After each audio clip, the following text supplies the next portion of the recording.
Hello, everybody. Just let me know if you can hear me. I'm trying to figure out this live thing. So let me know if you can hear me. Just type and say you can hear me, and then I will begin.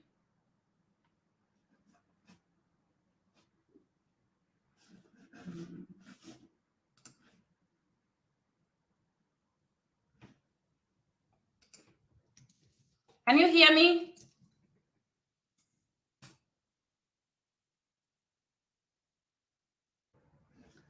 Oh, okay. So we can begin. So welcome. My name is Nafula. Thanks everybody for joining in. This is my first live. So guys, I'm like nervous. I don't even know what to say. Usually I record and then post.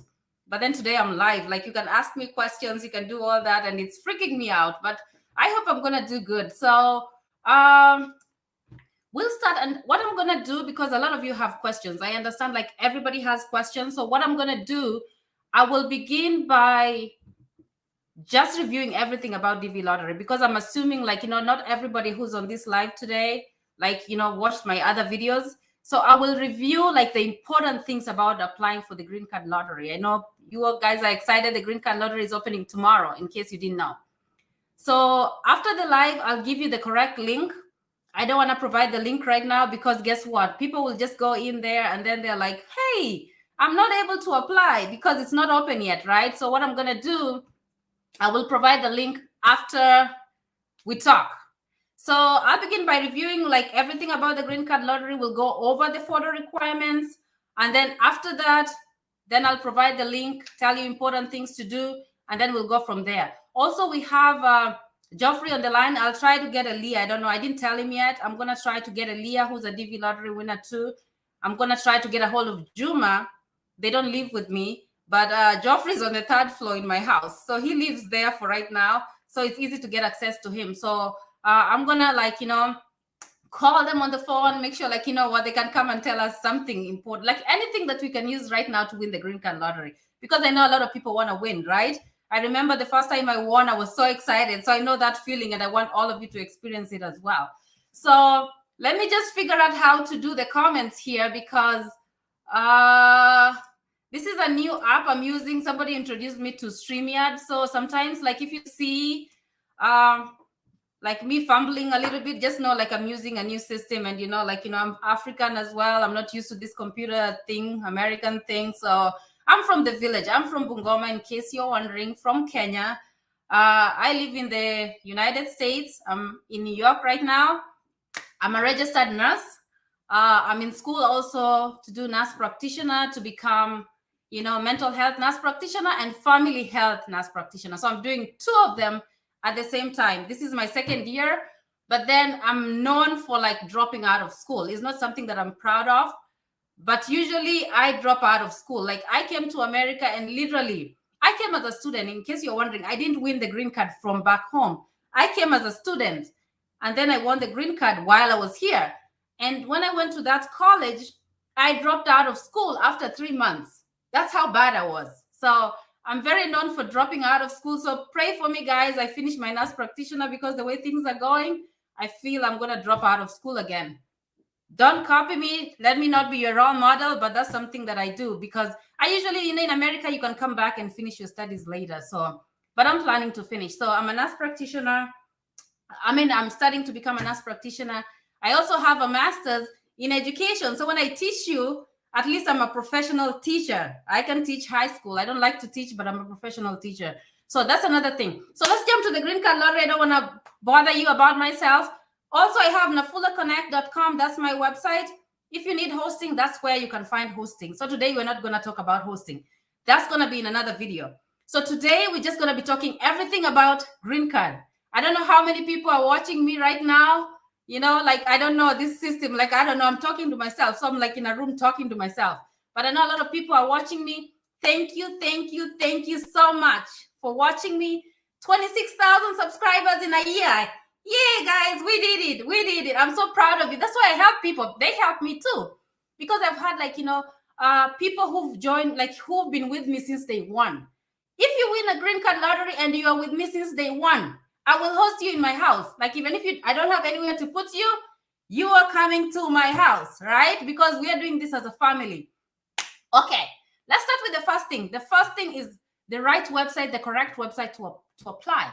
Because if you go to a website and then, you know, the website is not genuine, then you're not going to be applying for the green card. You'll be applying for other things. So I will give you the genuine website to apply for the green card lottery. So that's the first thing I will do at the end of the video. So with the website, what should you be looking for? If you go to a website and then the website is like, you know, pay $50, pay $20, pay this amount to apply, that is a sign that is fake. Green card lottery application is free, guys. It's free. Let nobody steal your money. Let nobody steal your money. Apply for yourself because you don't need to pay anybody. You went to school. You need high school to apply for the green card lottery or work experience. So if you went to high school, my friends, you're watching me on YouTube, how can you not be able to apply for the green card lottery? Ask yourself, why are you paying that person to apply for you? Just go to a cyber, pay for the minutes, and then apply for the green card lottery. Okay, so I'm going to give you the website. So don't worry about that. So before I begin, I'm going to talk about mistakes that if you do those mistakes, that's like really bad mistakes that can get you disqualified. So the first one, like you've seen, like all my videos, I really focus on the picture, like the photo. I'm really like big on that. Why? Because if your photo is wrong, the day you apply for the green card lottery, you will not be entered into the draw. You'll get disqualified. So you apply, it says admitted, you get your confirmation number, but then you get disqualified. So you are staying there, you know, you're sitting in your house waiting for May to check the results, but then you are disqualified, which is not fair. So that's why you need to have the correct picture. I did a lot of videos on my channel. So please go to my channel, browse my videos, and then you're going to see the videos about the photo requirements and all that. I'm going to review just really quickly at the end of the video, but then just go and see. I'm sorry, the fire, that's a fire truck right there. Sorry about that. Yeah, so go to my videos and then check about the photo requirements. Another thing about photos that is really important, don't use the same picture you used last year. Because, you know, I won the green card lottery twice and I used the same picture. But then that was 10 years ago.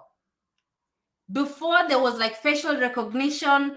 Now, like if you post a picture on YouTube and then you post it on, people who are monetized, they know that. Like if you post a picture on Facebook, on Instagram, in another platform, it knows that this picture was used somewhere else. So suppose Green Card Lottery website is using the same technology. If you post an old picture, it's gonna tell that you are using an old picture, and that can get you disqualified. So make sure you get a picture that you've not used before that is within 6 months. You took within 6 months. Another thing to avoid, so one is the photo. You have to have the correct picture. Number 2 is the number of entries. A lot of people think like if you enter the Green Card Lottery multiple times, like if I put in 10 applications, 20 applications, I have 20 chances of winning. Wrong. If you enter 2 applications, you are you're disqualified from that time. So like you're not going to go into the entry because you're disqualified for having multiple entries, which is something all of us, we do it very innocently, you know. But then make sure if you have to enter the Green Card Lottery, you are doing it only one time. When you press that submit, that's it. Don't go again and apply a different day. And in line with that, I know the Green Card Lottery is opening tomorrow, right? The 4th. Guess what? Everybody's going to be on the website. The website is going to crash. It happens every single year. So that's why for me, if you're going online and then you find out like, you know what, this website is not working really well, do not apply. Why? Because when you submit, sometimes you submit an entry and because the system is so overloaded, it just becomes a blank screen. So in your brain, you don't know, did I apply for it? Did the entry go through? A lot of people had that issue. And because they're in a panic mode, they put another application. And that they have 2 entries, now they're disqualified. So if you go there and then the website is like jamming, tomorrow, do not apply tomorrow. Geoffrey applied on the 21st of October. Juma applied in November and they still won. So applying on the first day is not going to make you win. So make sure the website is top notch. it's working before you apply. So double entry will get you disqualified. Wrong photo will get you disqualified. Another thing is marriage. So I'm from Kenya. Kenya, like we allow traditional marriages in Kenya. Like in Kenya, you can marry somebody in the village, you go sing some song, traditional songs, and they're like, you know what? You are married. You get a affidavit of marriage or whatever they give you when you have a traditional marriage. So Kenya is an exception. Why? You can apply as married when you don't have a marriage certificate. Why? Because later down the line or down the road, you can register that marriage. And your marriage certificate will say they were married since 2012. And you have plenty of kids to show, right?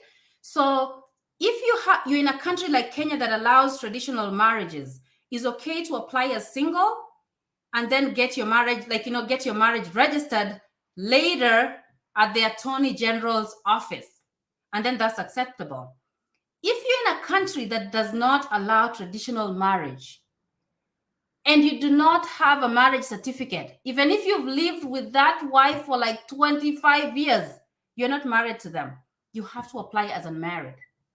And then after you win, if she wins, so what happens, like if you are both unmarried, right? You have kids.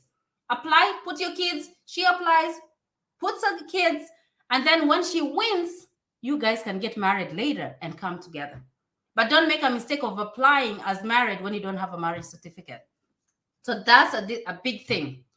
Another thing in line with marriage, so if you are like in a country that allow polygamy, Kenya, I think is legally there. I'm not very sure. But some countries allow polygamy. And if you're a man and then you're like, oh, I have 7 wives, right? I'm going to have all these wives add me to the application so that I have a chance of winning. Americans are very smart. When somebody adds you as a spouse, your picture has a way like you can identify this person, who they are. So they know this person is appearing 7 times.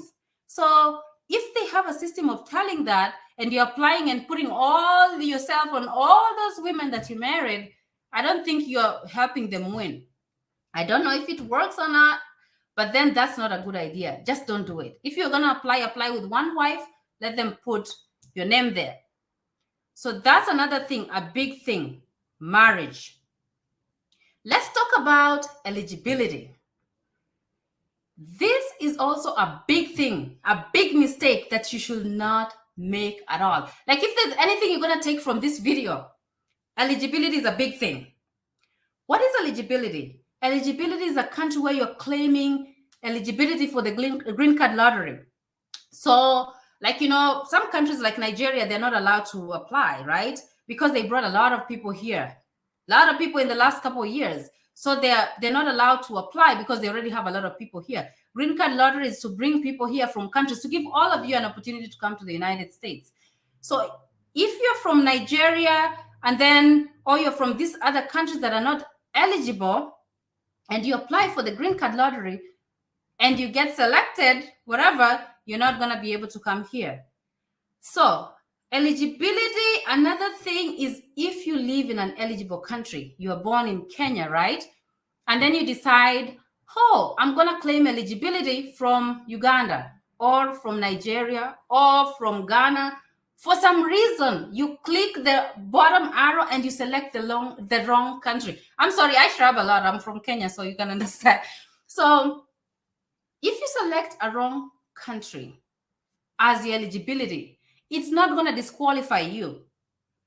You're going to go ahead and you're going to win. And you selected a country in Asia or whatever. So when you're green card lottery, when you win, African people, it starts with, whatever numbers, and it's AF, Africa. You're going to have a thing like AS or EU, which means you claimed eligibility from a completely different whatever. So you're claiming eligibility from a place where you're not from. Or maybe you're Kenyan and then you're like, I'm a American citizen. No, that's not a good example, because if you're an American citizen, you don't need the green card. But anyway, like if you're married to a Ghana or Nigeria and you have a passport there. So you're a citizen for Congo, or you're a citizen for Nigeria, you're a citizen for whatever, but then you're born in Kenya. always claim eligibility from the country where you are born. Always. Unless you are from Nigeria and you're not eligible. In that case, if you're married to somebody from an eligible country, like if a Nigeria is married to a Kenyan, they can apply for the green card lottery and claim eligibility from that wife. The only problem is this: you have to come to the United States together. So, when you fill the DS-260, some people, you don't have to come with your wife. But then if you claim eligibility using your wife, you guys have to enter the US together because you're not eligible to come to the US. She's helping you come in. So if you leave her there, how are you going to get in? So that's how, with eligibility, that goes. Bottom line, always claim eligibility from a country where you were born, not a country where you are a citizen, not a country where you currently live, not a country where you think of. Eligibility always from your country of birth. Okay, let's talk about the mailing address. I don't know if I should, mailing address, I'm getting a lot of questions about mailing address on the comment section. So I don't know like how to address this, but then mailing address is where you receive mail. You can live somewhere else. Like for example, maybe I live, I'm here in the US for this year, right? But I'm just here, I'm gonna be here for a year. I'm going back to Africa next year. If I put my mailing address here, I'm not gonna be here when I win the green card lottery. So a place where you currently live and a place where you want to receive a mail can be totally two different things. So there's some people who are like, they put like a mailing address in Africa and maybe they live in the UAE. They work in Arabic countries, but they don't know they can be fired and then have to leave tomorrow. So usually they put the mailing address back home. If you're going to stay wherever you are, that's where you live, that's where you receive your mail. The mailing address is where you receive the letters. And the mailing address, you have to, like it's address one. Maybe I'll pull it up later so that I can look at it and then I'll show you how to complete the mailing address because a lot of people have those questions. So I think I might as well just go ahead and do it. Another thing is like, should I apply for the green card lottery? How do I know if I can qualify to apply? It doesn't have any age limit. It does not. Can a 3-year-old apply? Absolutely not. Why? Because you either need to have high school or you need to have work experience. Does a 3-year-old have that? Absolutely not. So they do not have an age limit.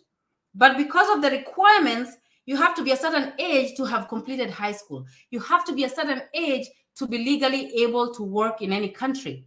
So that's how they set the age limit. So there's an age limit and there's not an age limit. Age limit is just based off like you need high school or you need work experience, at least 2 years of work experience. So to apply for green card lottery, any age you can apply. And then you have questions. You're like, I want DV 2024. Should I apply for the green card lottery? Absolutely yes. Why? Winning a green card lottery and getting a visa to come here are two different things. So many people won DV 2023. Their interviews were canceled. Maybe they went to the embassy and they were denied visa because they lied on something. Now this is time to correct your sin of lying. So you can apply. Whether you won the green card lottery, if you do not have a visa to come to America, if you don't live in America as a citizen, if you don't live here as a permanent resident, you need to apply for the green card lottery. So that's how I claim, like, who is able to apply. Let's talk about adding like kids. It says you have to be under 21. What does that mean?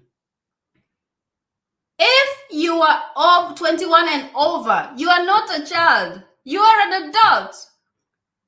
That's how you should think about it. It doesn't ask how many children did you give birth to? How many of them are still children? So if you have 5 children, a 33-year-old, a 20, or whatever, you have to apply. Somebody who's 20 years and below can be added to your application. 21 years, that's an adult. They can place their own application. So tell them, you place your own application. Don't add them to your application. So that's the thing that also a lot of people are asking questions. They're asking me, how many children? I have like, a 40-year-old. Should I add? That's an adult. Don't add adults. We're only adding kids. And how do you determine how many kids? Or how do you determine like who's your kid? One, they have to be biological. You gave birth to them. You went to the hospital and gave birth, or a guy was involved in making the DNA for them to come here. That's one. Number two, if you're not related by DNA by giving birth, you have to have adopted them. Like legally adopting a kid. So you can't be like, okay, this is my niece. I educated them. They live with me. They're 8-year-olds. Their parents passed like a long time ago. And I've been taking care of them. The question is, do you have adoption papers? No, you cannot add them, unfortunately. Because when you go to the embassy, they will ask you, okay, this is your niece, yeah? You claim you are the parent, guardian, or whatever. Do you have papers to show? You don't. Guess what? You lied on your application, and that can be grounds for you getting denied a visa. So make sure you either add biological or the kids that you are adopted. Another thing, other kids that you can add, in Africa is different. If you get married to somebody who has children, like if I marry a man and this man has 4 children with another woman, those children are mine. I know in Africa, they're like, oh, those stepkids. All the stepkids can be added because they are children. If you're marrying somebody's dad, then those kids are yours. So you can add them. So if you go to the embassy and they realize you did not add a stepchild, that can be grounds for denial. So make sure if you have stepkids, get their picture. And like I said, with the green card lottery, consistency is important. If you say you don't have kids, don't show up and say you have kids. If you leave out the stepkids, don't show up at the embassy and say you have kids. If you lie from the application, keep up with your lie to the embassy. I'm not supposed to say that, am I? Okay. But you know the gist, you have to make it here one way or another one. But if you won and you said whatever you said, between you and God, don't put me in there. I didn't tell you anything. You said you're single until you come to America single. And some people are like, they leave out their kids and then they're like, can I bring up, like if I become an American citizen, can I bring those kids here? Yes, you can. Some people have been able to do that. But this is the thing with American system. If you lie, make sure you stay in the good side of the law.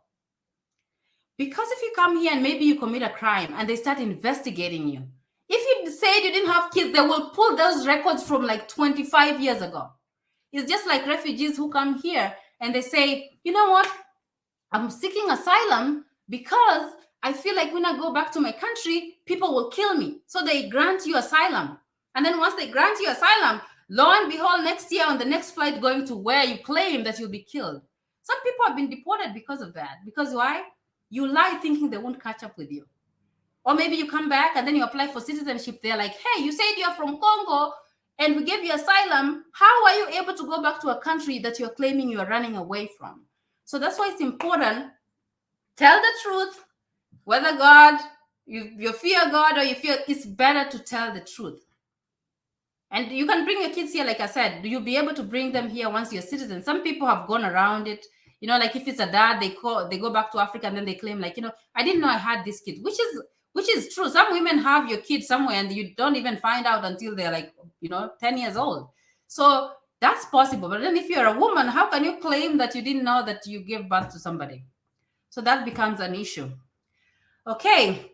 So education-wise, high school is the requirement. And then if you do not have high school, you need work experience. There's a website. I can look up the link. I didn't look up the link yet.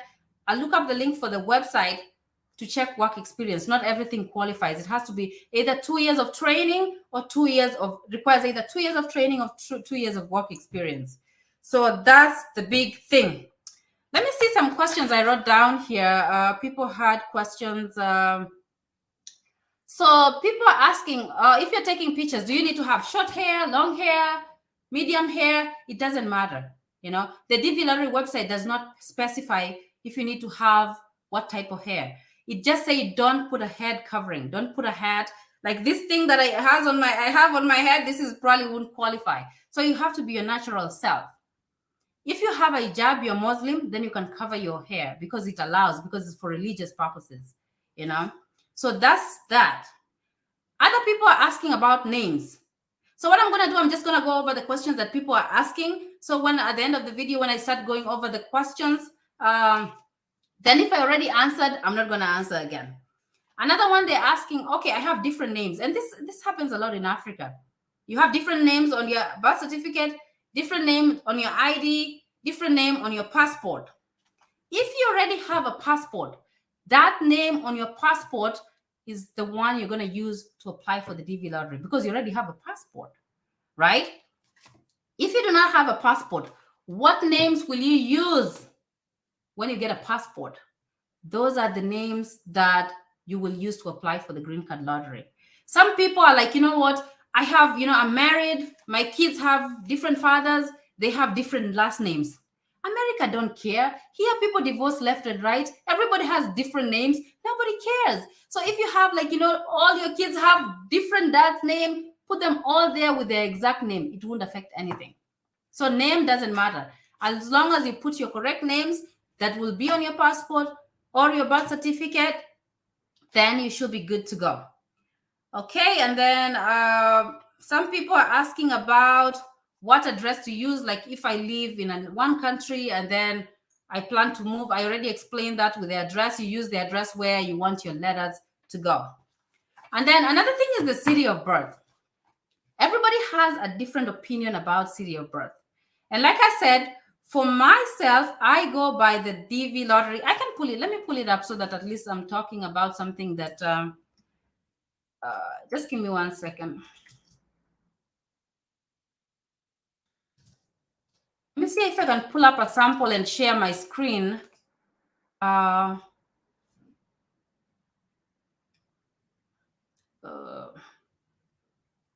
Okay, so let's see if I'm gonna work this website. How do you share? Present maybe? Okay, share screen. Okay, let me see. Let me pull up a PDF. I don't know if you can see that. I don't know if you can see that. Somebody comment and say if you can see that, because I'm not able to tell if you can see it. But then, so let's look at this thing here. Let me make it bigger. So I don't know how to make it bigger. Well, okay, we'll just use it as is. So let's look at this screen that I'm looking at here. Let me see if I can make it bigger. Oh, maybe not. No, it doesn't let me. But then here you see where it says city where you are born. Look at that line there. It says enter birth city only. It says do not enter a district, a county, a province, or a state. Do not enter any of that. It says right there, city where you are born. So to me, how I interpret that, it means like if wherever you are born is in a district, it tells you to not enter a district. Why would you enter a district when a place it just says right there that do not enter a district? So in America is different. I'm gonna explain how America works. So like if you live in New York, I live in New York, right? So New York is the state. Usually it starts with the county. So like you'll have Oneida County, Thompson County, whatever, Onondaga County. So that's a county. From a county, you can come to a city, like either a city, Liverpool, whatever, Syracuse, whatever cities are in that state. So from the city, then you come to the state. So America, usually you have a city. But where I was born, in Bungoma, is a county. There's no city. So I can't be like, okay, I'm going to Bungoma City. What city is close to Bungoma? Kisumu is in Nyanza, so that cannot count. So we don't have a city. That's why when I applied, I put city unknown. And I have a lot of people who applied and put city unknown, and they were able to win the green card lottery. So, but then this is not a big thing. Like if you select, if you don't have a city, or if you put anything there, I don't know if people have been able to win either way. So I don't think it's a big thing. But for me, I just say, it says right on the application, do not enter a district, a county, and all that, and a province and stuff. Enter only a city. Nairobi, Mombasa, Kisumu, So if you have, maybe you live in Kiambu. Kiambu is within Nairobi. So as much as Kiambu is not a city, but is within a larger city, which is Nairobi. So if you live in Kiambu, your city will be Nairobi. But then if you live in Bungoma, poor us, we need to work better to create a city. We don't have a city for us. Okay, another thing is about gender. I completely understand this is an American thing. I know like African people will stone me, but in America, there's some people who do not want to be identified as a woman or as a man. They don't have gender. This application only has two. You're either a male or a female. There's no other gender. So you'll have to pick one, because like literally does not accommodate those people who have other genders. So if somebody asks that question and I'm like, yeah, there's only two, you'll have to go with either one, because there's no, a box that says this is another gender. Another issue is about your email address. Guys, every year I insist. I got an email from somebody. Actually, I'm going to respond. I'm sorry, I didn't respond because I was so busy, but I'm going to respond. Somebody applied for the green card lottery. They won. After they won, the person who created the email and everything want them to pay a lot of money before they can give them their whatever. They want you to give like a lot of money. They can be like, give me 400,000 Kenya shillings. Give me $500,000 before I give you your confirmation number. Do you know how you can fix that?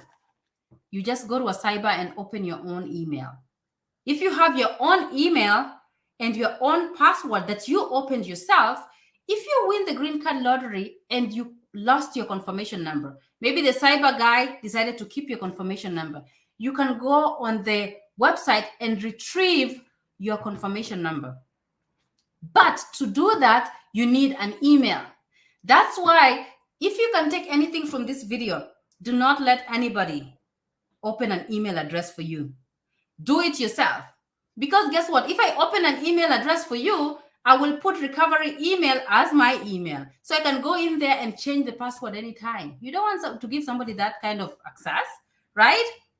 Guys, open your own email addresses.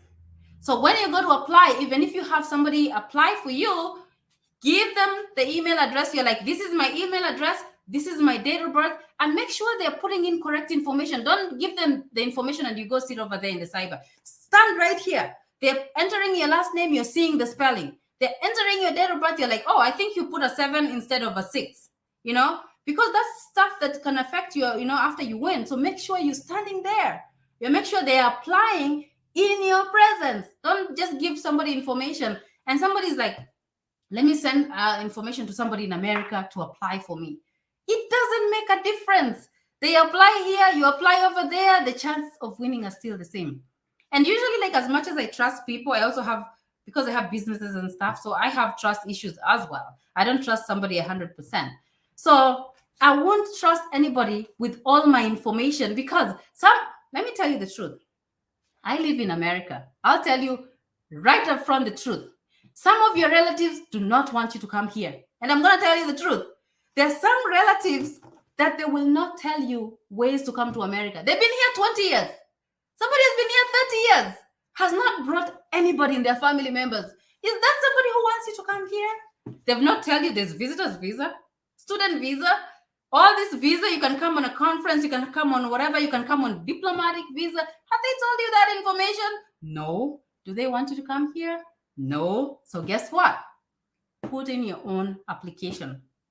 Don't trust your relatives to put an application for you. If they wanted you to come here, they were here 20 years, they will have helped you apply to come here. I'm not bad-mouthing people, but I talk to people and they're like, I don't want that one to come here. Okay, so that. And then what else? Somebody also asked, can I use a camera or a camera or a phone to take a picture? So I'm going to show you.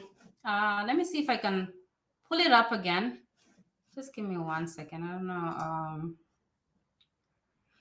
Let's see. Let me see if I can pull up a picture that was taken using a phone and a picture that was taken using a camera. Just give me 1 second. Like I said, you're going to... Let me see. I don't know if I'm going to be able to do that, but let me see. I want to share screen with, I don't think I can be able to do that. Okay, let me go. Just bear with me. I'm going to go on my, I think I posted the picture on my YouTube, so they should be in there. Okay, I found one. Okay, so let's see. So you see this picture here? This is Juma. He won the green card lottery.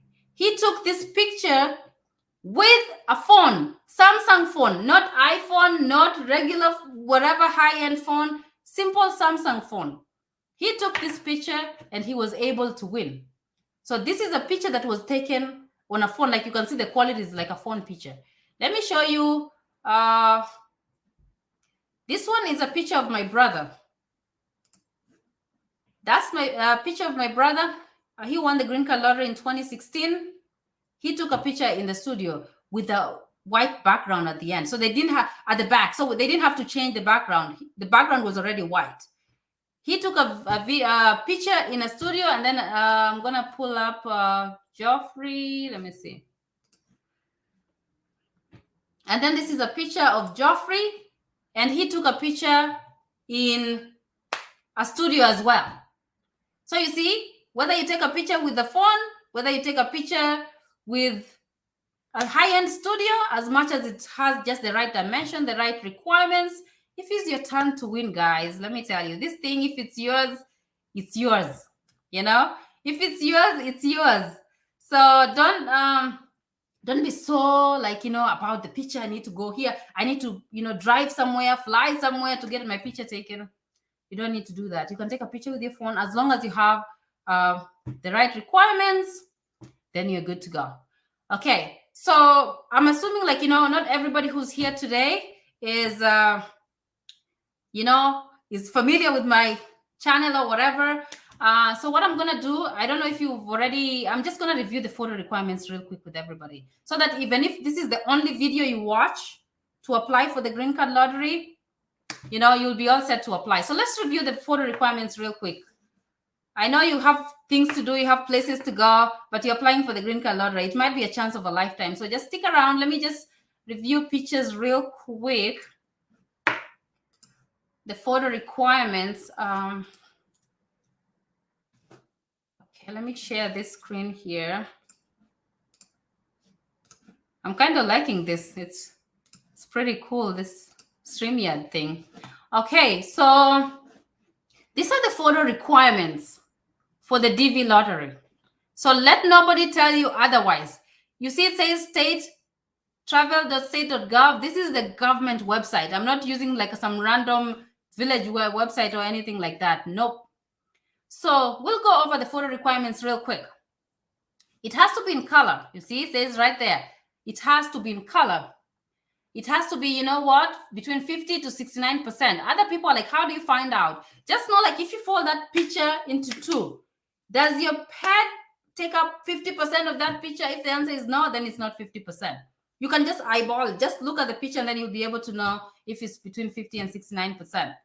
It has to be taken within the last 6 months. So if you have a picture from a year ago, that if you didn't use it, you can change the date, but then just take another picture.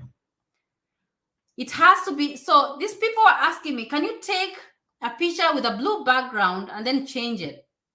Look at what the website says. Taken in front of a plain white.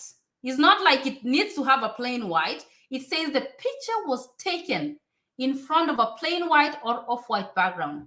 And why I insist this, because have you ever looked at pictures, like if you just select a picture and then you put it on a white background, sometimes it looks a little off. Like you can tell like there's something wrong with this picture. So just make sure, like if you can get a white background, you can use a wall, you can use bed sheet. As long as there's a white background, you should be good. You should be facing directly at the camera. Your facial expression should be neutral, so no laughing, no crying, no portraying like you're disgusted about something. It should be just neutral. When somebody looks at you, they're not able to know if you're like angry, sad, or whatever. No facial expression. You have to take it in clothes that you wear daily. Do you wear a suit daily? Yes. you wear whatever. The only thing, don't take a picture in uniform, because it says do not take a picture in uniform.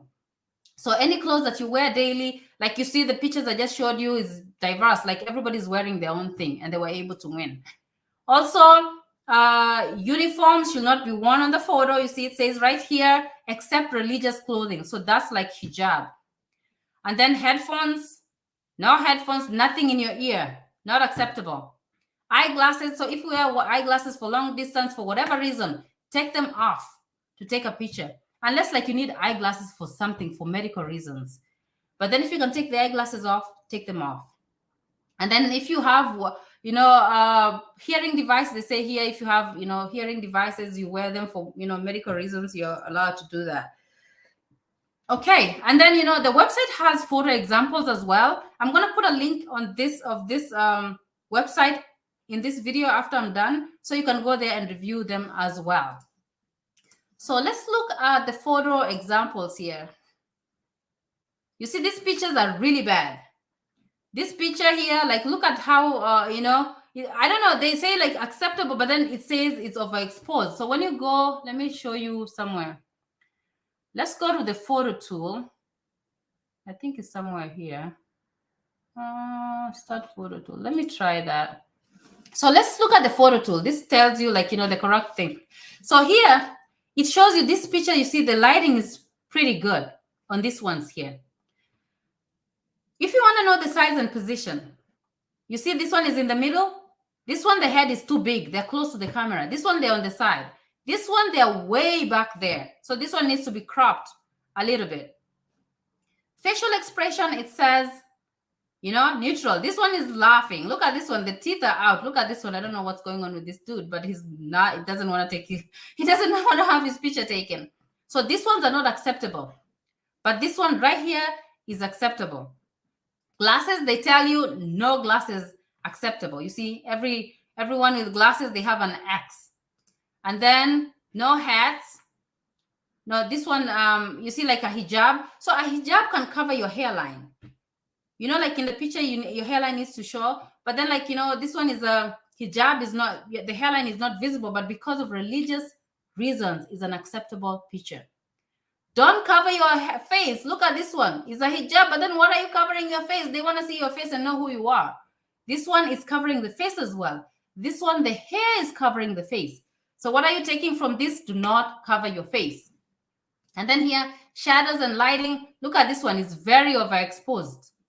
You see this? The lighting. This one is too dark, And shadows. They don't want these shadows. You see this shadow on this side? So this one is a normal picture. The background, you see, it needs to be white or off-white. So these ones are acceptable. This one is an off-white background, but then it has flowers. Don't have flowers or a map. This dude straight up went to having a map behind him so that, the dvlottery can know what location is from. I'm just kidding. But anyhow, do not do that. Quality. Look at the quality. This one is like a little blurry. So make sure like, the resolution is correct or is right. So for children, you do not need to have like a picture taken that meets requirements. Like, okay, look directly at the camera. You have a 2-month-old. There's no way you're making a 2-month-old look in the camera. So usually they have exceptions for kids. I also did a video on how to take a picture for kids. So you can go ahead and look at that. So you see, like these ones, they have pacifier, as long as the kid doesn't have anything in the mouth. This is acceptable. This one has a pacifier. This one has a pacifier. This one, I don't know what they're looking at. But then the background here, you see. So the kid, as much as, they have exceptions with the kids, just make sure the background is white. You see this one, the background is black. This one is blue. This one is whatever. Make sure the background for the kids is white. And then facial obstruction, make sure you don't have anything in the face. I saw on a YouTube, not a YouTube, but a Facebook group where like somebody is telling people this picture is correct. The one that's hair is like coming like this on the face. That's not a correct picture because it's covering your face. They don't want anything covering your face. So if you follow that Facebook, just make sure you make corrections so that other people know, so they don't take pictures that they will get them disqualified. I'm going to go real quick now that I'm here. I'm going to show you how to crop a picture real quick. So you choose a picture. I'm going to go just one, maybe on my desktop. Open. So this is a photo tool. When you open, it just crops it right for you. You see, it crops it right for you. So when you say accept and proceed, then you know what? It will crop it and save it to whatever downloads you have in a computer. And then if you want to crop it manually, you just click crop manually. And then this one is just a tutorial to show you that this is how you are supposed to do it. And then you close the tutorial. You see this picture. When you put an eye over here, you put the other eye over there. Accept and proceed. Your picture is cropped and looks nice. Download, and then it saves right to whatever your downloads are. Okay, so that's about it for the photo requirements, I think. I don't know if I should jump into questions. Let me stop sharing. Okay, so I don't know if I should jump into questions maybe. Unless you have anything else I haven't covered. I think I covered pretty much everything. And then somebody was asking, like, if you have a name, you have like two names. If you have two names, one is the first name, the other one is the last name. If you have three, you put three. If you have four, there's two. If it's hyphenated, you put two of them in one box. You can watch a video. I already did a video about the application. I covered all that. So if you can go to my video, you'll learn a lot. Okay, so let's see here what you guys got. Thanks. Somebody's watching from Ghana, from Cameroon, Eldoret, Kenya. Yay! You know, I have Bahrain. I don't know. I'm having people watch from countries that I don't even know where they are. Zimbabwe, Sierra Leone, Liberia. Welcome, guys. I like diversity. Welcome, welcome. So if you have any questions, let me see who has a question. Oh, this one here says, clarify a place of birth. Is it in my village? Is village name? It says a city of birth. I already explained that. So if you go in the beginning of the video, I already explained that. Let's see somebody else. All right. So let's see. So let's say this one. Nafula, I have no official marriage certificate, and me and my girlfriend have a son. Now that I'm going to apply as unmarried, is there a possibility of adding my son? Yes. If you apply for the green card lottery, whether you're married to the other spouse or whatever, it doesn't matter. That's your kid. You have to add your kids. And then, like I said, if you win, the trick is you just go get married and then you can come together. Okay, and then this one says, I need your host services after winning. Must I pay first? I can pay after I begin working over there. So once you win the green card lottery, reach out to me, apply through the website. Usually we talk about it. And I have made everything work so far. So don't worry. If you don't, like I tell everybody, you know Nafula on YouTube. Who's in America? When they ask you, do you know anybody in America? Why would you say no? You know me here, right? So if you win a green card lottery, you don't have anybody in the US, you don't have an address for your DS-260, don't worry about it. I'm showing you how to apply for the green card lottery. When I show you the beginning of the journey, I'm going to show you until the end. So if you win the green card lottery, do not fail to come because you don't have a host here. You have Nafula, I'm your sister, so you have that, so don't worry about that. Let's see another one. Let's see. This one is it okay to edit the background if the white sheet was not long enough? Like I said, I prefer you to take a picture. Like all the people that I've won that I know had a white background. So I can't talk about stuff that I'm not sure. So just take a picture with a white background. That's what I'm going to advise. Because, you know, with the Photoshop, sometimes you Photoshop a picture and it doesn't look right.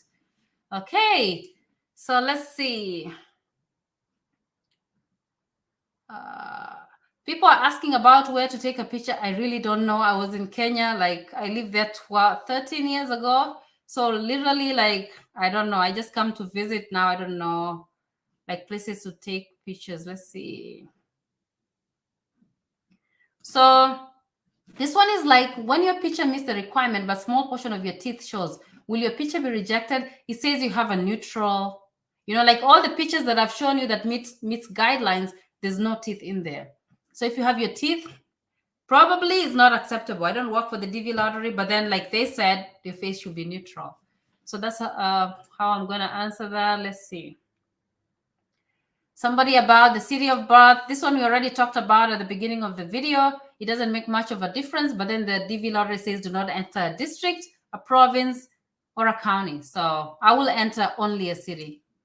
Okay, let's see. And then can I use a photo that I used for a different purpose like 3 months ago? Yeah, absolutely. If you use it for something other than the DV lottery, definitely you didn't use it for the DV lottery because 3 months ago it wasn't open, right? So you can use your photo. It's okay to use that photo, but just make sure it meets the guidelines, the dimensions, and everything. So once it meets the guidelines, you're good to go. Okay, let's see. I have people watching from India. Thank you guys. Thank you for subscribing. If you're watching and you've not subscribed, what are you waiting for? All right, let's see. Okay, so I fully have a question. I'm married, but before that, I had a baby and want to come with her. How do I fill the form? You have to add the kid. But then alongside this, I'm going to also explain something. Some people are like currently pregnant. Maybe you're 4 months pregnant, right? The application is is like a month, 5 weeks, right? So you will not have had the baby by the time, the application ends. So you'll be still pregnant. And people are asking, should I add that pregnancy? No, because you don't have a baby. When you're pregnant and the baby is in you, it's an embryo in there, but it's not like a baby with the date of birth. Because if you add the baby, what are you gonna put for the date of birth? So if you're pregnant right now, and then you apply for the green card lottery, and then you end up winning the green card lottery, guess what? On your DS-260, throw that baby in there, you'll go in the embassy, you're going to get a visa. So that shouldn't be a problem. Even if you have twins, triplets, all of them will be in there, and you'll be able to immigrate with them. Okay, let's see. This one is also asking, if I don't have a host, can I rent a house on my own? You'll need to have a host, I think, on your DS-260, because you need to say, I know you can rent a house, but how are you going to rent a house from Africa unless you have somebody here who's going to help you with that? So you can get a host. If you're rich enough, you can do Airbnb, but then when you go to the embassy with an address with the Airbnb, you're like, I don't know anybody there, but then this is the address I'm going to stay. But you have to consider the fact that they might need affidavit of support. So if they need affidavit of support and you're required to produce that, unless you have enough money, you have to be rich. Because life in America is not like life in Africa. So over there, having $1 million, 1 million Kenya shillings is a lot. Here it's nothing. So you have to be loaded. Like, your dad is like a tycoon somewhere, or maybe your Dubai oil money, stuff like that. If you have that going on for you, you can actually go to the embassy and show your bank statements. You're like, you know what? I'm going to America, but I'm loaded, guys. I'll be supporting myself. And you'll be able to get a visa without affidavit of support. So that's also an option. All right. And then this one, if a man applied for the DV lottery, added his wife as a dependent, can the wife also apply and add? Absolutely, yes.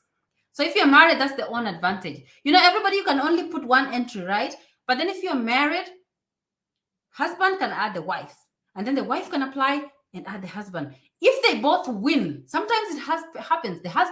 Both the husband and the wife, if they win because it's two separate entries, you look at the one that has the lowest case number. Because if the case number is 2,000, the embassy, you'll get an interview faster than somebody with a case number of 60,000. So you use the case number that's lowest to, process your stuff. But if one wins, then all of you win. Whoever wins, so you have two chances of winning, which is cool. All right, let's see. And then here is the photo tool. You put your photo there, and then it says it meets requirement. It means you don't need to crop it, so the dimensions are correct. But the thing about the photo tool, it doesn't check, like if you're looking directly at the camera, it doesn't check stuff about the background. It doesn't check, and so that one you'll just need to do it on your own. The photo tool, I think what it does is just crops it to the correct dimension. That's all it does. So make sure everything else, the photo tool will not tell you if you're wearing glasses that you're not supposed to wear glasses, if you're covering your face, it won't tell you that don't cover your face.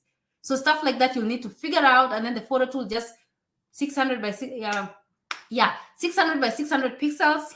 And the dimensions, it has to tell you, like, it has to be less than 240 kbs. And then there's somebody who came with a random idea, like it has to be a minimum of 54.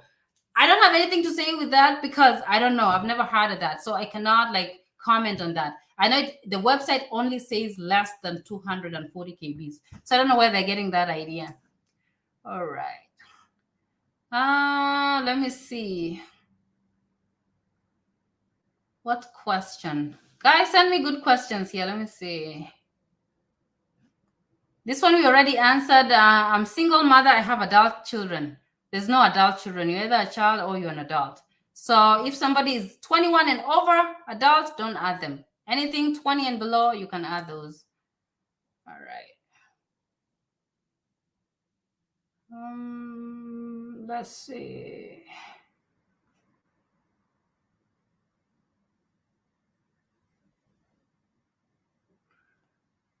Okay.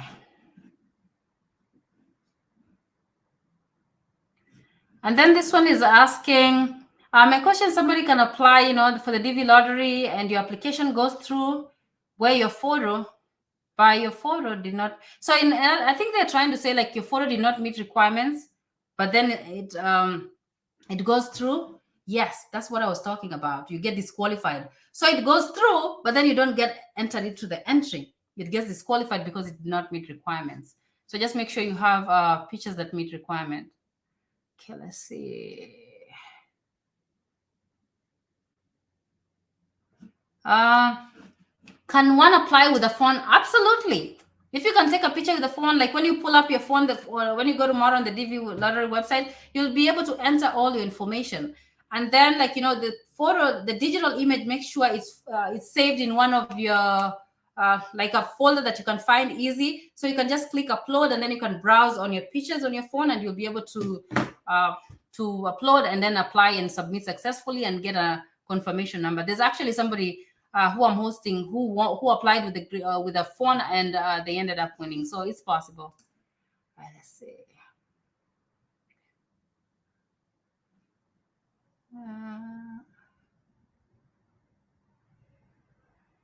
Let's see.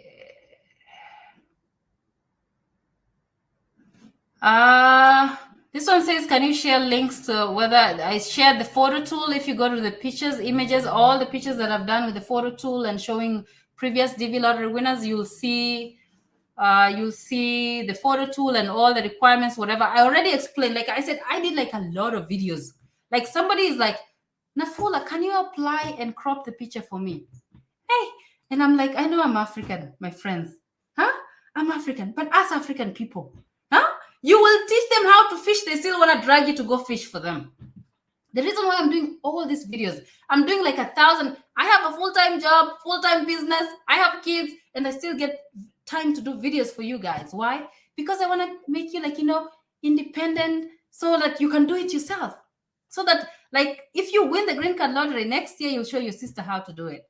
So if you tell me, like, how do you use a photo tool? I'll show you how to do that. Don't send me a picture to like check for you. Why? Because I'll have to download that picture in my computer, and then I'll have to check using my whatever properties in my computer, and then I have to find out who sent me this picture, because now I don't remember. I have 600 emails. Now I don't remember the picture that I downloaded. Whose picture is that? So it's hard for me. As much as I want to do it for you, if you watch all my videos, you'll apply and you'll win. I applied and I didn't watch any YouTube videos. I didn't watch anything. I just had a picture and I applied. I applied for me. I applied for my brother, whatever, and we won. You see? So you can do it. Trust in yourself. You can do it. You got this. I don't have to apply for you. I don't have to edit your picture. Watch my videos. You got it, guys. You can do it. All right, let's see. So my name, I think on the ID is Felix Odhiambo, but my name on the birth certificate is Felix. So with this one, like if you have discrepancies in names, usually encourage people, they can get like a sworn name affidavit. Well, that's where, you take whatever to, is it a lawyer or whatever? I'm not in the legal field, so I don't know. You take it to whatever, the legal people, and then they look at your names and then, you swear and you're like, these are the names that I'm going to use. And then you use those names. So you can get a sworn affidavit. Or if you apply for a passport and apply with the name on your birth certificate. Don't apply with the name on the ID. Apply with the name on the birth certificate. So when you apply for the green card lottery, you don't need to change anything because your birth certificate and your passport, they have matching names. So that's how you can solve that. All right, let's see. And then on the issue of name, should I follow their order like if I have 3 of them? Usually, the last name. Last name is the village name, your dad's name. The name that you get from your dad? That's your last name.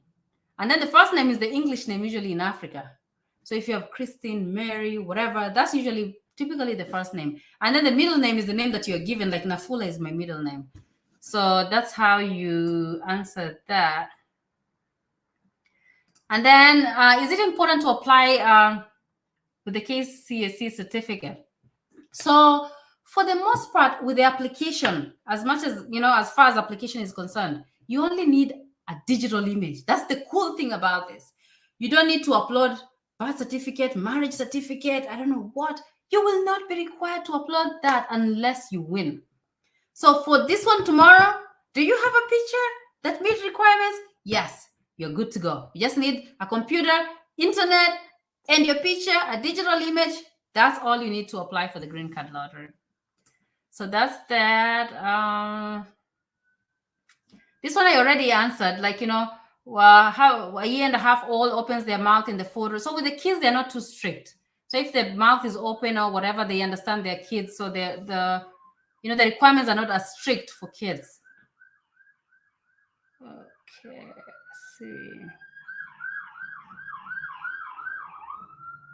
And then this one is asking, with the ears, some people, their ears don't show.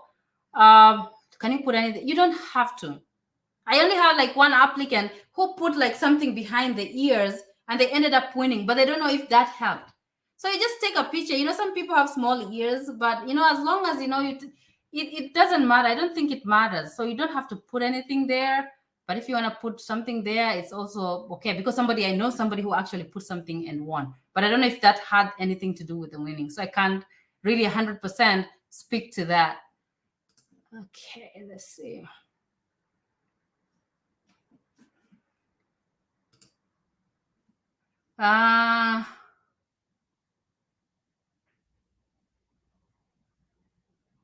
So this is an F1 student, and I wanted to talk, they reminded me, so I'm going to talk something important now that I have this question here. So when you apply for the green card lottery, a lot of people had questions like, does this affect my future visas if I come to America? So if you apply for the green card lottery, it has nothing, no effect. Like you can apply for the green card lottery today, you go to the embassy next week for a non-immigrant visa, a visitor's visa, it doesn't have anything because it's just an application unrelated to any other visa you'll apply. So that's about that. So if you want to apply and you're a student, you plan on coming as a visitor, you plan on coming as whatever visa you plan on coming on. The application does not affect anything. Okay, that's as far as that. Now you won the green card, right? Yeah, May you check and you've won the green card. How does that affect? Still does not do anything. After that, you file your DS-260. Okay, so that's where there's a difference. Because when you apply for a non-immigrant visa, like if you check my videos on a visitor's visa, it says that you need to have non-immigrant intent. What does that mean? It means you're not planning on coming to the US and staying here. You're planning on coming, study, go back home. Go visit for 6 months, go back home. But then if you put in a DS-260, you already expressed immigrant intent. So once you file the DS-260 and you submit it, you have immigrant intent. So when you go to the embassy, it's not like you will not get a visa. You might get a visa, but you'll have a huge burden of proving that you're not gonna stay here. You already showed you're gonna stay here. Maybe 2 years ago, you filed a DS-260. So for example, those people who went to the DV 2023, their visas interviews were canceled. Or maybe they didn't get, maybe your case number was like maybe 70,000. Well, this year I have like 120,000 case number. So that one, you file for DS260, but maybe you might not get a visa, an interview. So you might not get a visa, right? But then if you apply for the visitor's visa, that is going to show. It's going to show that you filed for DS260 and you express an intent to immigrate in the United States. So you have to explain. So you have to, when you go to the embassy, don't go like regular people. Go there armed. When they ask me, because it's going to come up, go there and just be ready to explain what happened. Like, okay, I wanted to immigrate in the US maybe 2 years ago, but now that's not my intention. Now I just want to go study and come back. You'll have to prove that. And some people, like, get denied a visa if they show immigrant intent. So you just need to, find enough proof. So this one, so at the time of the results, I was in the US as an F1. Home country. Okay, so JF92. So if you're a student and then you're in a home country, you apply and you come to, and you're planning on coming as an F1 student. So next year you'll be here. There are two things you have to consider. Do you already have a visa or do you need to renew a visa? A non-immigrant visa is not guaranteed. So you can have like, I'm going to come as an F1. What if you go to the embassy and you're denied a visa? That's one. So if you don't have a visa. But if you already have a visa and you're guaranteed, you will be here next year to continue your studies, then you can put mailing address as being in the US. Why? Because F1 student visa usually is long term. Is more than at least a year or something like that. So with F1, when you come and then if you won, you'll have an opportunity to adjust your status here. You don't need to go back to Africa or go back to where you're from. So you can actually apply for, adjustment of status from F1 to the permanent residence because you want a green card, and then you'll be able to, they will approve it for you. So that's the thing. But if you are not an F1, you are a visitor, you are like on a B2, B1. That's like, they're good for 6 months. Even if the passport is good for 5 years, a B1, B2 is good for 6 months. Sometimes, usually when you come in the port of entry, they stamp your I-94, and then it tells you like, how long duration of stay is going to be. So usually it's 6 months. So think about it. You apply for the green card and then you come here and you're only allowed in this country for 6 months. If you adjust the status in the United States, you're not going to, unless you have, maybe you arrive, like maybe your number is 2,000, right? And then you arrive in America like in October. So, maybe your number will be current the next, whatever. And then you'll go to the embassy between October, November, whatever, like it will be current. So you'll adjust the status, but then you'll still have time. But then if you won't have time, like maybe your number is 30,000. If you apply to adjust status here, by the time your number goes current, you will be like staying here out of status. Because after 6 months, you fall out of status. If they tell you go back and you don't go out, go back home, then you're out of status in the United States. You don't want to do that. Because for some reason, if you're out of status, you will not get a green card. You cannot adjust. Like even if somebody came here like 5 years ago, and then they're out of status, they came as a visitor and they never went back. Or they came as a student and they never went back. If you win the green card lottery, too bad for you because you cannot adjust the status. You can use something else, like, you can use marriage-based green card. So if you marry somebody, regardless of whether you're out of status or not, you can get, you can get your green card. But even with that, it depends on what student visa you're out of. If you are like on a J1 from Kenya, that you have 2-year requirement where you have to go back home, you will not get a waiver if you're out of status. You see? And it's so complicated. I'm not an immigration lawyer, by the way. I just know these things from doing them. But what I'm trying to say is, to adjust status in the United States or to adjust the status to a DV lottery, you have to have a legal status you're coming from. If you're in the US, it has to be a legal status to green card. You can't come from like no status to green card. It doesn't work that way. So if you don't have a status, you don't have anything to adjust to. I hope I'm making myself clear. Okay, let's see another question.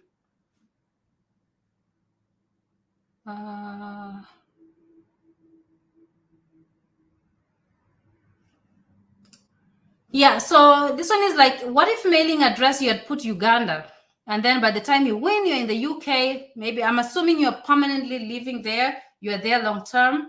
What mailing address do you do for interviews?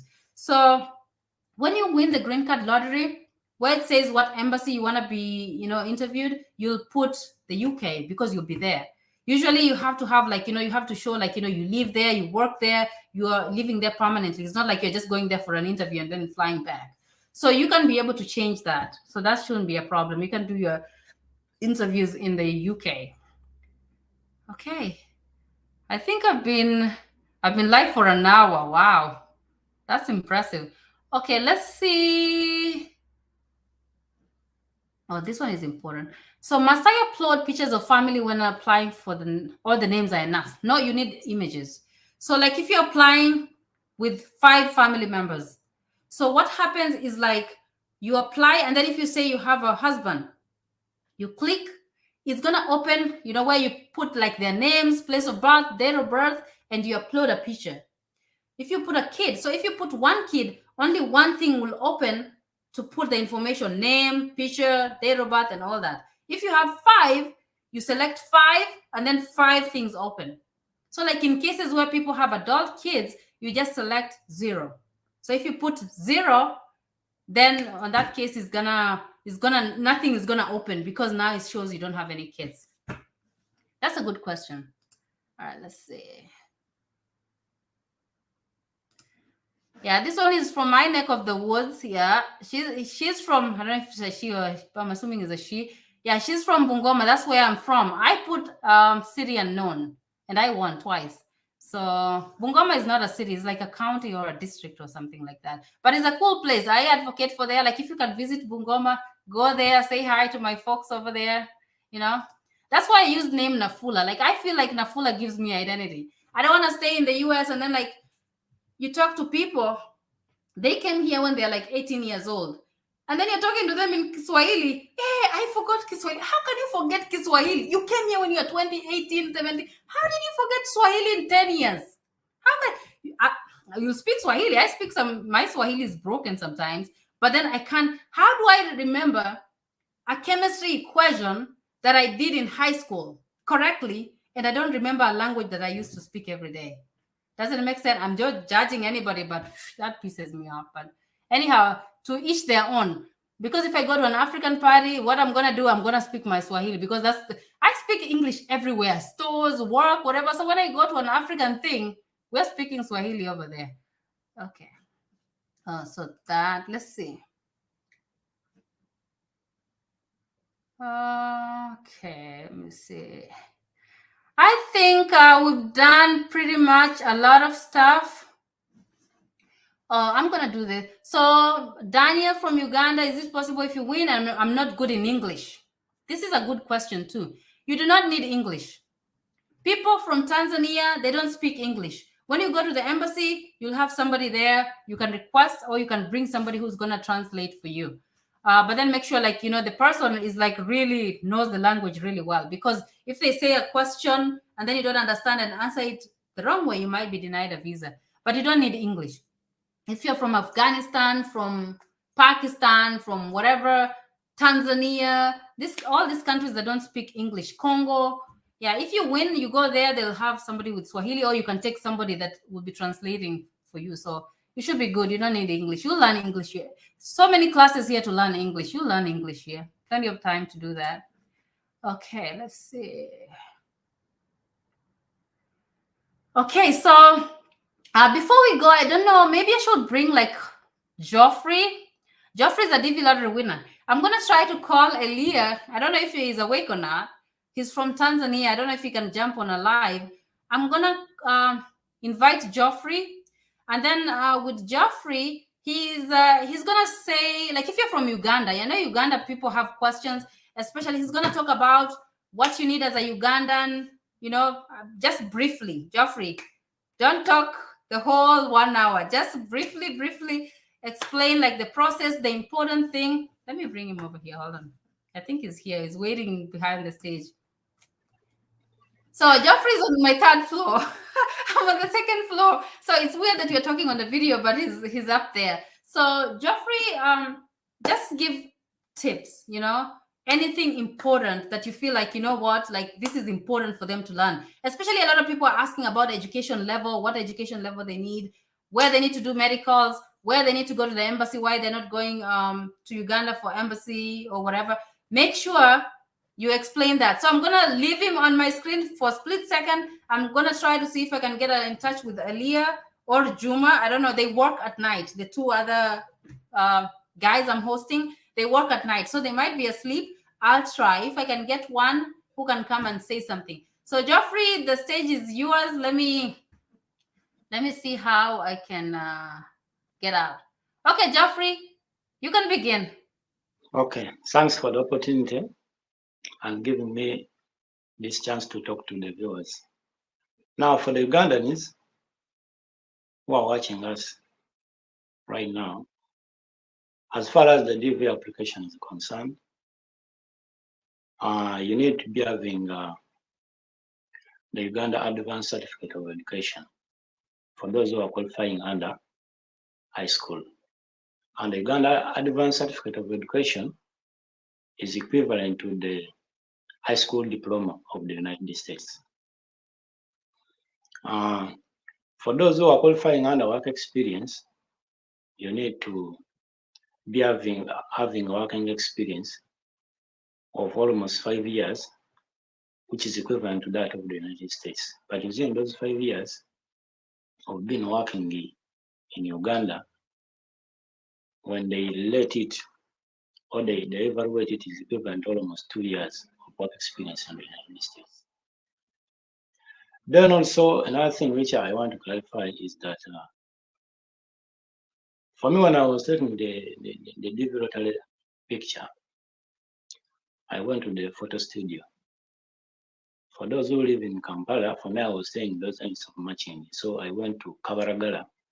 There is an approved photo studio which was approved by the US Embassy Kampala. And it's called Cosset Visual Studio. It's just opposite Shell and KFC at Shell in Kabaragala. So that's where I went and I took my picture.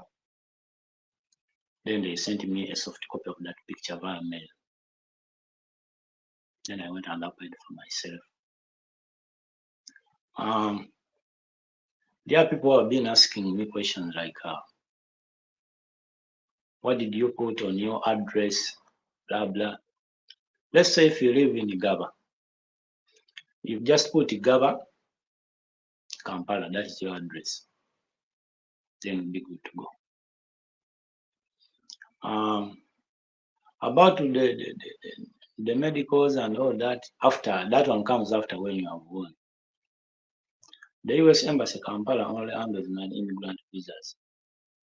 So for Ugandans who win dvlottery, we are being sent to the US Embassy Nairobi, Kenya.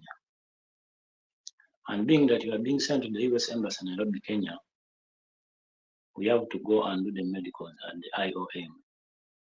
That is the International Organization of Immigration in Nairobi, Kenya. Not the International Organization of Immigration in Uganda. No, you go to that of Kenya. Yeah. So as far as the high school is concerned, I need to qualify on this.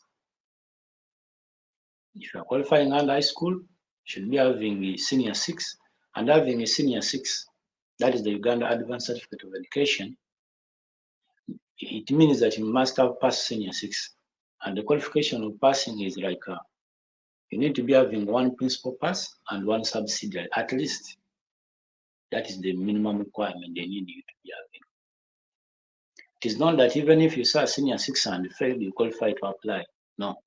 If you failed and didn't get any principal pass and any subsidiary, you don't qualify under high school.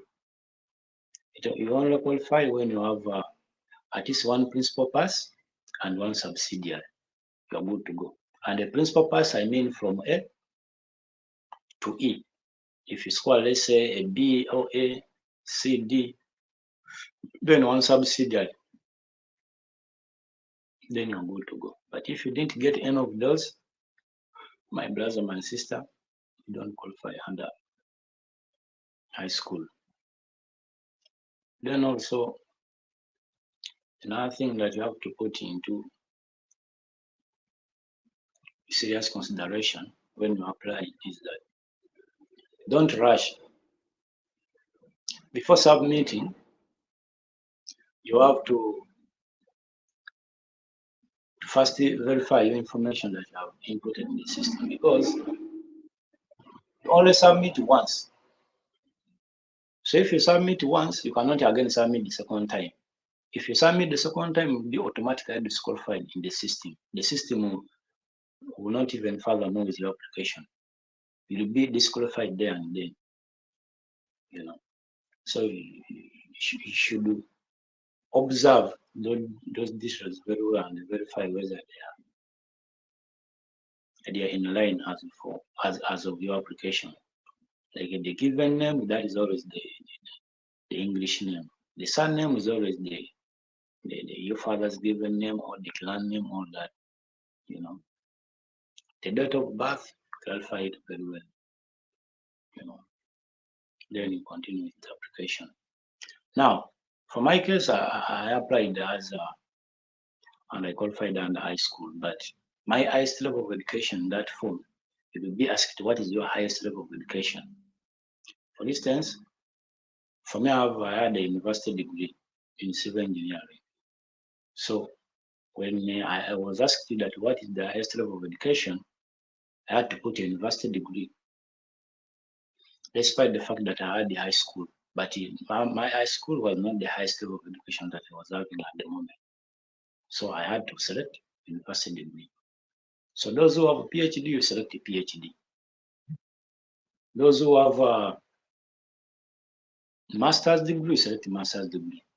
If you stopped in senior 6, that is the Uganda Advanced Certificate of Education, you select a high school diploma. The Uganda Advanced Certificate of Education is equivalent to the high school diploma of the United States. So you selected that.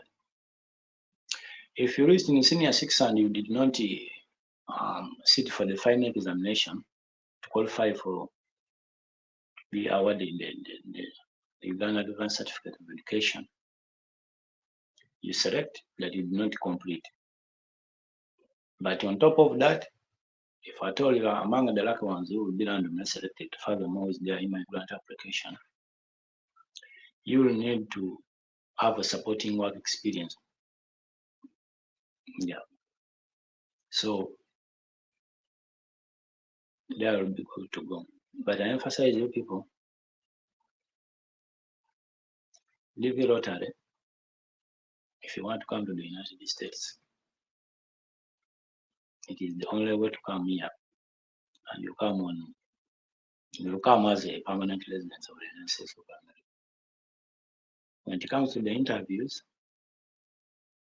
dvlottery interviews, they are the simplest interviews to pass when you go to the US Embassy. Yeah, you only need to be just well prepared and don't lie. If you are married, put married. If you are single, maintain it. Don't put in the application that I'm single. Let's say you applied when you are single. When the results come out, you applied that I'm married. When you apply as that I'm married in the DS-260, and that marriage, they find out that the marriage certificate you are having is not of current, it's like 2 years back, it will be automatically visa denied. Yeah. So if you are not married, just apply as single. If you have divorced with someone and you have papers that confirm that you divorced someone, put as I'm divorced. Yeah. And always what they will bring for you when you're applying, if you are single, it will be like I'm never married. That is the option that you select. Never married, single, divorced. So you select if you are single, you select that never married. Yeah. I understand some people, they're like, I have my wife, I have 3 kids, and we have been married. For the US people, they don't understand that. They can't prove that you are married when you don't have a marriage certificate. Yeah. So there's no way we'll go ahead to say that I'm married, include that I'm married. Then when the results come, you bring the whatever, the marriage certificate, which is not of like some time back, but is of current. They will be automatically disqualified. That one can only work for a person who said I'm single, but when the results come out, let's say there have been some kind of serious relationship and all that. When the results come out, then they marry. That one is understandable, but you need to go with the supporting documents to prove that the marriage is not just for the formality of helping that person to immigrate with you to the United States. You should be having like pictures and all that to support as supporting documents to confirm that the marriage is legit. Yeah. So you just need to be as smart. American people, they hate people who lie. Stick on the truth and keep praying, because applying is not automatically guaranteed that you will win. It is a random selection. When you apply, you have to go down on your knees, then ask the Almighty God to ask for His favors shine upon your life, because it is a random selection. It does not matter whether you have a PhD, whether you have a master's degree, whether you have a university degree. No, it is a random selection. So you have to play so hard so that you can be among the lucky ones who will be randomly selected. It is the computer that selects, not a human being. No. So when you are selected, you will be happy, I understand. But when you are selected, you also have to follow the instructions as per that notification letter that you receive, notifying you that you have been won, you have won, and you should furthermore with your application. So once you have won, you go ahead and fill the DS-260, putting in the details, your given name, surname, date of birth, marital status, passport number, the mailing address where your green card will be made after being processed by the USCIS, your parents' details, your highest level of education, your work experience, then your background criminal check and all that. Then you submit your DS-260. Yeah. Juma is here. Let him say hi real quick. Let me pull him up. Juma, hi. Safi, vipi? Safi mambo. So his English is trying. His English is trying to learn English. So cut him some slack. Juma, hi. We're speaking English today. How are you? I too. I'm good. And you? I'm very, very good. How is work? Work is good. It's good. It's good. What do you want to tell everybody before they apply for the green card lottery? Yeah, before to apply a green card lottery, first, your address and a good picture for the lottery. Yeah. Then you apply. Okay. So they need a good picture. They need to have good address, and then that's all they need to apply. Yeah. Okay. So Juma is a lottery winner from Tanzania, DV 2023. And when he went to the embassy, he had, he had a translator because, his English is not very, very good. But since he started working, like I've noticed his English is improving. At the beginning, he had a problem with understanding. Even you, Geoffrey, tell us about, do you want to talk about your first interview or no? For work. Wow. All right, The Geoffrey, accent. tell us. We'll let him talk because it's an experience that people should expect, right? Okay, I'll let you talk and say what was like, what caught you off guard. Well, the people who interview here, their accent is not like that of back in Africa. The English that we speak in Africa is like we are used to that accent. So, but the people here, their accent is a little bit different from ours. So, some words you may hear them, some you may not hear them. Not because that you don't understand English, but the accent, how they turn the tongue when they are speaking. But with time, as time goes on, we are getting used also to the accent, and we are coping up. Okay, so you had Yeah. a little bit of problem like understanding what they were saying, correct? Yeah, they twisted their tongue the other way around. You can Yeah. say a word, and they speak so fast, not like ours back in Africa, whereby it talks slow. Like for the English that you speak, I can hear you well because you learned it back in Africa. But those who learn English from here, the way how they twisted their tongues when they are talking is not all that easy. But with time, you get used to slowly by slowly like that. Yeah, he came back a little bit traumatized after the interview, but that's how we learn. Like we learn from making mistakes. I see Elia here. Elia, where's your camera? We want to see you. Yeah, I mean, I was taking a nap, so Juma told me to wake up. That's why I just allowed the voice. Okay, that's fine, Elia. So tell us, Elia, what can you tell people before they apply? Just they have to trust themselves. No rush. This is a lottery. It's not like you would need to have a specific criteria to apply. No, just apply in the right way and wait for the magic. Okay. Yeah, Elia is also a DV 2023 winner, recent from Tanzania. So him and Juma, they're in the same place. They speak the same language, cook the same food. So the culture is the same. And I have a good relationship with everybody that I'm hosting with. Like all of these are my brothers. I'm their mother and I'm also the sister. So when they make amends, like I'm going there and I'm telling them, you guys need to straighten up.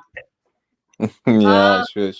So you'll see Elia on my show. We haven't done an interview, haven't gotten to it, but we'll have an interview with Elia, and then Elia can tell you stuff like if you have questions from Tanzania. He speaks better English, so we can do an interview and then he'll go over that. So what do you want to say, guys? What's the last thing? Anything you want to say? Well, what I can tell the people who are watching us over there is that just be well prepared. Don't lie. I understand some people like they want to lie that increase the chances of winning. But if you lie, American people hate people who lie. Just be straightforward and do the right thing. Take the pictures of the right requirement. Don't rush to submit.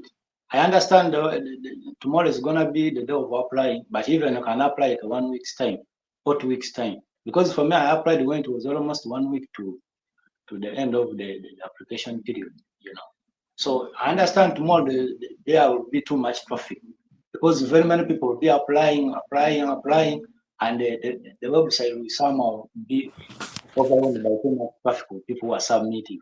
So, and in case you submit and the screen goes white, how will you know that whether your application has been submitted or not?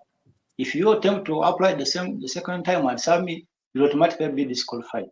So for my advice is like, you can give it like a 5 days or 3 days holiday when you are waiting to reduce the traffic, because you have almost 1 month to apply, and applying does not even take too much time. Like it is a 3-minute application, as long as you have what is required, So that's my sort of advice that I give to people who are watching us over there.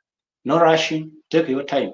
For me, I applied when it was almost 1 week to close the application period. Oh, for you it's okay. For me, I applied the 1 day before the closing. So So like It's- one day before it closed, that's when you applied. yeah, apply one day before. I think not even one day, few hours before they close. Wow. So you see, so people usually It are in was a the rush to apply with last the few phone. hours. Why is that? I don't like to apply the first day myself. Like I didn't apply the first day. Like I said, Yeah. the website is always crashing. So you might put in an application, click submit, and you think it didn't go. And then you apply again and you get disqualified. Even I think a lot of people, I'm telling them like, you don't have to rush for that. As long you have the picture, you have your right information for who you want to apply or the people you want to apply with, it's fine. Just wait, because a little yesterday, I mean, and tomorrow, it's gonna be a lot of traffic. To be honest, a lot of traffic. So you can try it and apply, and sometimes maybe you won't even fill your information right. At least just because a month is a very big gap. So just wait and relax. As long not your stuff in a notebook.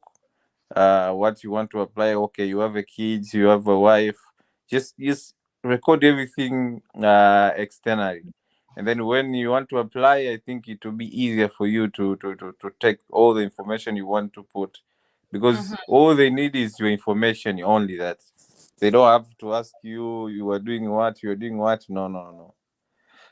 The only thing you need to consider just the picture and your information. That's it. Because I think a lot of people that have been asking like, can you show us the strategy or the what did you hack? What did you hack in order to do that? Like I said, no, I didn't do anything that's nobody's not doing. No, I did the same thing everybody's doing, and it's a random selection. So sometimes you can get selected, sometimes you cannot. It depends on it depends on, because the lottery is a machine. It's not like a person who choose. So it depends the machine that day to wake up in a good mood and choose your name. So just relax on this. Sure. Okay, so let's go to Juma. Juma, you can speak Swahili. It's okay. Ongea Kiswahili, uambie watu. Mi pia niliapply hiyo 1 week before ya kufungwa hiyo dvlottery. Then nikafanya hiyo application, submit, basi majibu yakatoka fresh. Sasa people don't forget, sometimes wana play hiyo dvlottery then wanaweka hiyo 100% watawin. Hiyo ni 50-50, kuna kupata na kuna kukosa. Kwa hiyo sometimes mtu usiweke hiyo 100%, wewe jaza then fanya shughuli zako nyingine.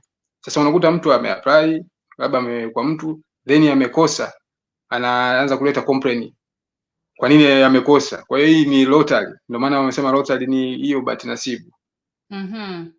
Yeah. Okay. Asante sana nyinyi nyote. Thanks everybody for coming. Let me pull them all over here. Yeah, thank you so much. Juma, thank you. Geoffrey, thank you. Elia, thank you so much for coming and saying anything. Like I said, Elia will do an interview. Nitakufuata Elia mpaka tufanye interview. Yeah, tell them it's American. They keep us busy. Yeah. American life, they haven't been able to sleep. I thought at first they're like, oh, Nafula, we can't get a job, we can't do that, can't do this, we are bored in the house. Now I can't get a hold of them because they're working nights, Yeah. And before they were like broke. Now you guys, you need to take me out. You are loaded. They're rich now. Get some another job, right? Geoffrey, not so much because he's gonna start working. The other two, I'm like, yeah, they need to give me some money. They were thinking, oh, we'll never get money. But right now, they are loaded, guys. They're loaded. Uzi, right? Yeah, Geoffrey, relax, Geoffrey. Cool down. Geoffrey, cool down. You'll get money. Yeah. Working, but he'll work and he'll get money. The check will follow you every Friday, Geoffrey. Yeah. Every Friday check is coming in. Now money is not an issue. Okay, thank you so much, guys. Thanks for being here. Thank you. Okay, thank you for your time. Okay. Okay. So I think that's it. I don't think I have Anything else? I think the live has been like almost 1 hour and 42 minutes. That's a long time. So I know out of that you have not seen any girls, right? And you're asking, why is Nafula only hosting guys, right? And not women? I'm hosting women. But because I care, like, I bought a new house, it needs a lot of stuff. So I had to put furniture and a lot of stuff. So I decided to bring the men in first because they can help me carry furniture. They can help me paint. They can help me fix the house. They can help me do all that stuff first. And then starting next month, then we'll get the women in. So I'm not biased. It's not like I grew up with boys. So that's why, sometimes I'm a tomboy or something like that. But then, I love girls too. So the women will be checking in. So you'll have their pictures, you'll have their interviews, you'll see how they work. So once they work, after a little bit, we'll do the interview. So they tell you, how the work experience is. But now they're able to pay their rent. They're able to go out. They're able to book Uber. Now they're talking dollars. Money is just, they're in New York. So they work overtime. Money is just flowing. So when you win green cards and I host you over here, money. So you just remember to take me out once in a while. Okay. So I think I'm done. Unless anybody has a pressing issue. Otherwise, I'm done. As you can see, I'm just Nafula. I'm just myself. I'm pretty cool, pretty chill. I'm strict at sometimes. Sometimes I'm very strict and people are like, whoa, you are very, very strict. But then for the most part, I'm just, as long as you're doing the right thing, I don't have to follow you around. You act like an adult. Do what you're supposed to. We won't have any problems.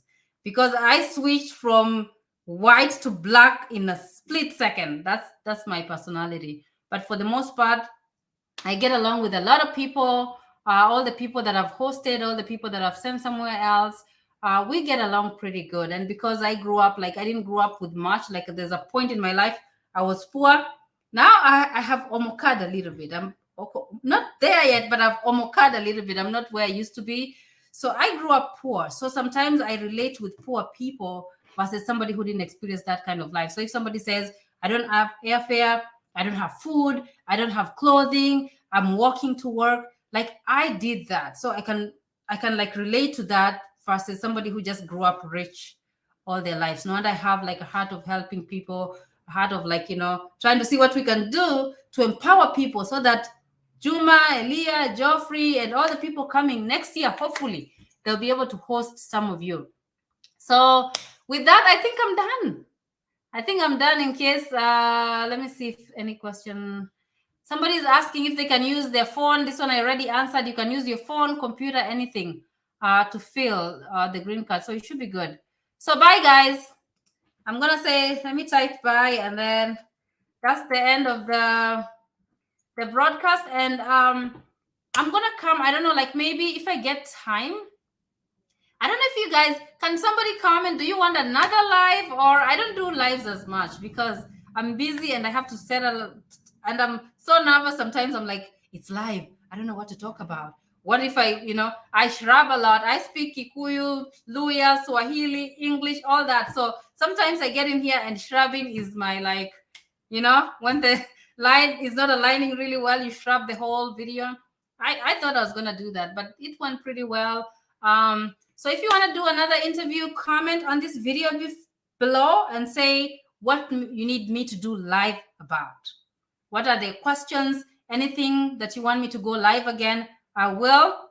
For the meantime, I'm going to show you, if you're a registered nurse, outside the United States, I teach a class online that helps you to register here. So it doesn't do anything. It just helps you to register for the NCLEX in the state of New York. Let me just pull it up real quick. Let me share this. So just in case you have people out there who want to be registered nurses, I have one dvlottery winner who's a registered nurse. So she went through my class and she's in the process of trying to get registered in the state of New York. But then I have students from everywhere. So I'm going to show you.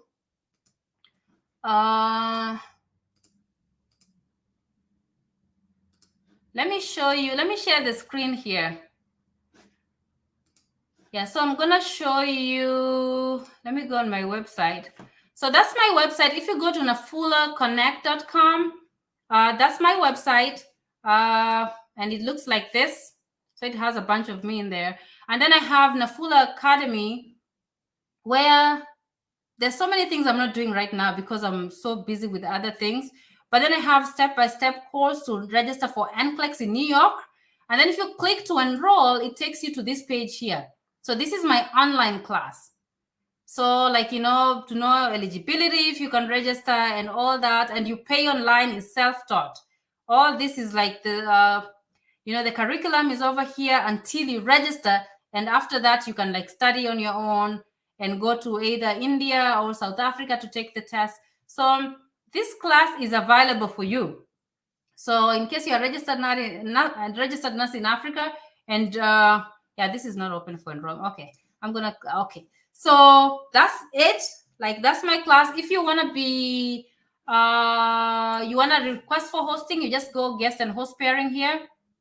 And you see, if you're a DV lottery winner, you just complete this. As a DV lottery winner, if you want to host somebody and you're in the US, American people, Kenyans, Ugandans, Ghana, host your brothers. Come on, help me out. Host all these people. So here's the host sign up. So we'll just need your name, and then we'll need, how to contact you, and then we'll need like, okay, do you need to be paid? Do you want to do it for free? I have a lot of green card lottery winners that are looking for placement. You have no idea. I have a lot of green card lottery winners, and I feel like, if you come in and all of us decide to host these people, that would be really helpful, so that at least, they feel like I have like, for right now, I have over 250, maybe 300. I have 300 DV lottery winners who are looking for a host. I'm just Nafula, I'm just only one. So if you're in the US and you have a extra room, you have extra space, you can help out, just reach out to me. The only thing, you have to be a place where, you can help them get a job. I don't want them to just come to your house and just sleep and do nothing. So you have to be in a place where they can get jobs. Treat them nice. You never know. Maybe the next year they will help you out or whatever. Help them so that they can help somebody else. Not necessarily help you, but help somebody else. Okay, I'm going to go. I've been going for like the last 30 minutes, but this time is for real. I'm going to end the live. Thank you so much for being here. If you have not subscribed to my channel, go ahead and subscribe. And you guys, I wish you all the best. Everybody who's going to apply for the Green Card Lottery.